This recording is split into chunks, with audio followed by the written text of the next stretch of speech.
Good morning, I'm Kofi Mensah and this is chale.news. It's Friday, July 25th and we have a packed morning. Mahama is cracking jokes about Ken Ofori-Atta while the OSP still calls him a fugitive. That tension is real. Spain are World Cup champions. And Ghana's finance minister has been dropping bombshells all week. Let's get into it. The Ofori-Atta case, and here's where it gets complicated. President Mahama at a public event joked that Ofori-Atta's children miss him and personally assured his safety if he returns. That same day, the OSP still has him listed as a fugitive. Ghana's extradition case is already struggling in a US court, so which is it? Accountability or a wink and a smile? These two things cannot coexist without one of them being a lie. Finance Minister Ato Forson revealed on City FM that some parliament-approved loans, money borrowed in Ghana's name, were used to buy government vehicles and fund foreign trips. No names, no figures, just the admission. Parliament approved those loans for development. Someone needs to explain exactly where the money went. Full breakdown on chale.news. Chairman Wontumi's 20-year Galamsey sentence is being called a turning point. And it could be if it holds. A UESD professor says prosecuting financiers instead of just small-scale miners is the right shift. But the warning is plain. If this government goes after opposition-linked figures and protects its own, the moment means nothing. History was made at the ICC. 82 member states voted to remove Chief Prosecutor Karim Khan, the first time in the court's history a prosecutor has been dismissed. He was found to have committed serious sexual misconduct against a junior staffer and then tried to block her complaint. With active Africa-related cases still running, this shakes the court at a critical moment. The Apinto Divisional Council in Tarkwa wants equity, not just royalties, from Goldfields Ghana, ahead of the company's 20-year lease renewal bid. Over 4,000 hectares of community land degraded.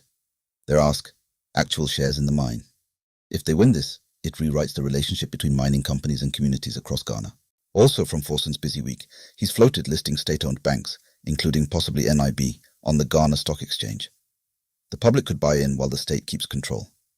No timelines confirmed yet, but it's a significant signal about where this government wants to take institutional governance. And on savings and loans, Forson was direct, no bailout. Distressed firms should find investors, form partnerships, or list on the GSE. Public funds won't be used to rescue private businesses. For depositors still waiting, that's a hard answer. Health Minister Ebenezer Akando visited Manhia Palace to brief Otumfuo Tutu II on the government's health reform agenda, free primary healthcare, Mahama Cares, and to ask for the Asanteheni's backing in mobilizing Ashanti communities. Smart move. These reforms need community trust to actually work. At a civil society dialogue in Accra, health experts sounded a stark alarm. Donor funding for HIV, malaria, and TB programs is drying up across Africa. Ghana and its neighbors need domestic health financing and local pharmaceutical manufacturing. Fast. The donors are leaving. The question is whether we're ready. This one deserves a moment. A Tema man named Ebenezer was at the bank when he spotted suspected harbour robbers in a getaway RAV4. He got in his BMW, chased them down, and rammed the car into a gutter, helping catch one of 4 suspects. His own car was damaged. Ghanaians are now calling on the IGP and President Mahama to honour him publicly. Honestly, hard to argue with that.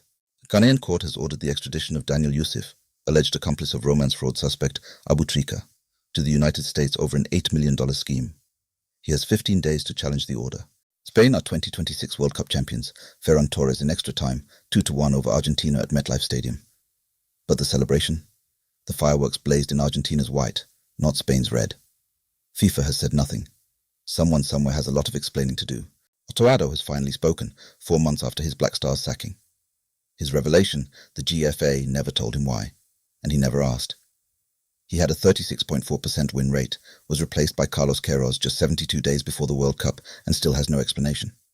The GFA has not responded. That silence says plenty. Ana's football expose wiped out 78 referees overnight. The GFA is now running a FIFA-backed young talent refereeing course at Pram Pram. It's a rebuild, and a necessary one. Full story on chale.news.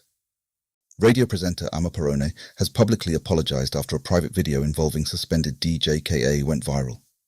She confirmed the first clip, denied a second, and called it a past she deeply regrets. She also described DJ KA as a career mentor. That's your Friday morning digest. Every story we covered today has more depth waiting for you at chale.news. Have a good one, and stay informed.